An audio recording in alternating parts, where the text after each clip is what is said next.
मातंग समाजाच्या आरक्षणाच्या मागणीसाठी लहुजी शक्ती सेनेच्या वतीनं आज महाराष्ट्राचे कुलस्वामी न्याय तुळजाभवानीला साकडं घालण्यात आलेलं आहे। सर्व पदाधिकाऱ्यांनी इथं साकडं घातले। काय त्यांची प्रमुख मागणी आपण जाणून घेणार आहोत। लहुजी शक्ती सेनेचे प्रदेशाध्यक्ष आपल्यासोबत, काय सांगाल? आज साकडं घातलंय, काय मागणी? मागील वर्षी 1 ऑगस्ट 2024 ला या देशातल्या सर्वोच्च न्यायालयाने एक निर्णय घेतला। त्या निर्णयानुसार जे एकत्रित जे अनुसूचित जातीचे जे आरक्षण आहे, आता isakal.com आहे देशातील नंबर 1 ची मराठी न्यूज वेबसाईट। प्रत्येक अपडेटसाठी isakal.com ला नक्की भेट द्या।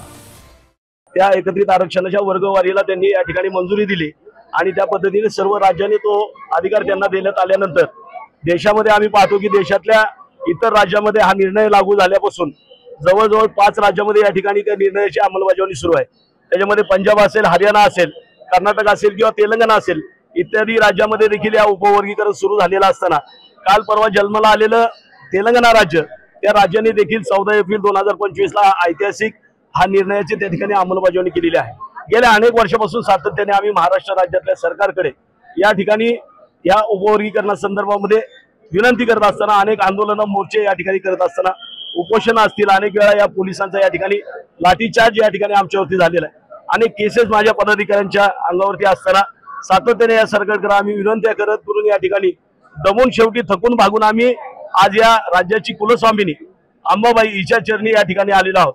ज्या पद्धतीने अंबाबाईंनी छत्रपती शिवरायांना स्वप्नात येऊन दृष्टांत देऊन स्वराज्याची निर्मिती करायला सांगितलं, त्याच पद्धतीचा दृष्टांत या राज्याच्या मुख्यमंत्र्यांना त्यांनी द्यावा आणि या राज्याच्या मुख्यमंत्र्याला सद्बुद्धी द्यावी की या मातंग समाज आणि शोषित पीडिताचं जे उपवर्गीकरणाचं जे मागणं आहे ते तत्काळ त्यांनी मंजूर करावं ही विनंती करण्यासाठी या ठिकाणी आज देवीच्या चरणी आलो। गेल्या अनेक वर्षापासून आंदोलन करताय, मात्र तरी सरकार लक्ष देत नाही। काय आगामी भूमिका असणार? निश्चितपणाने आदरणीय विष्णुभाऊ कसबे साहेबांनी सांगितल्याप्रमाणे आम्ही शासकीय नियमांना धरून शांततेनं अनेक आंदोलन केलेले आहेत, पदयात्रा केलेल्या आहेत, लोटांगण आंदोलन केलेले आहे, मोटरसायकल रॅल्या केलेल्या आहेत, अनेक आझाद मैदानावर अनेक वेळा आंदोलन केलेले आहे, नागपूरला आंदोलन केलेले आहे, अनेक कार्यकर्त्यावर केसेस झालेले आहेत।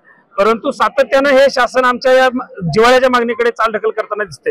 यापुढेचं आमचं लहुजी शक्ती सेनेचं आंदोलन हे आगळाने वेगळं राहणार आहे। निश्चितपणानं आम्ही एकीकडे बघायला गेलं तर हिंदू धर्मामध्ये आम्हाला देवळामध्ये मारलं जातं, मशानभूमीमध्ये पुरलं जात नाही, जीव जात नाही, आणि इकडे दलितांमध्ये गेलं तर आम्हाला आमच्या हक्काचं वर्गीकरण आम्ही मागत असताना आमच्यातले दलित मधले काही नेते त्याला विरोध करतात। मग आम्ही नेमकं हिंदू म्हणून राहायचं का दलित म्हणून राहायचं? मग आम्हाला हा हिंदू धर्म पण नको आणि दलित वर्गात बी नको, आम्ही ओपन कॅटेगरीमध्ये राहिलेलं काय अडचण आहे? म्हणून आम्ही हे दोन्ही सोडून आम्ही एक वेगळा धर्म स्वीकारण्याची आम्ही तयारीमध्ये। आदरणीय विष्णुभाऊ कसबे साहेब आम्हाला ज्यावेळेस आदेश देतील मग आमच्या पुढे पर्याय असेल मुस्लिम धर्म स्वीकारण्याचा असेल, आमच्या पुढे पर्याय असेल ख्रिश्चन धर्म स्वीकारण्याचा। सहभागी झाला, काय मागणी असणार आहे? कशासाठी आंदोलन? आबाकडे आरक्षण उपवर्गीकरण झालं पाहिजे, तात्काळ झालं पाहिजे।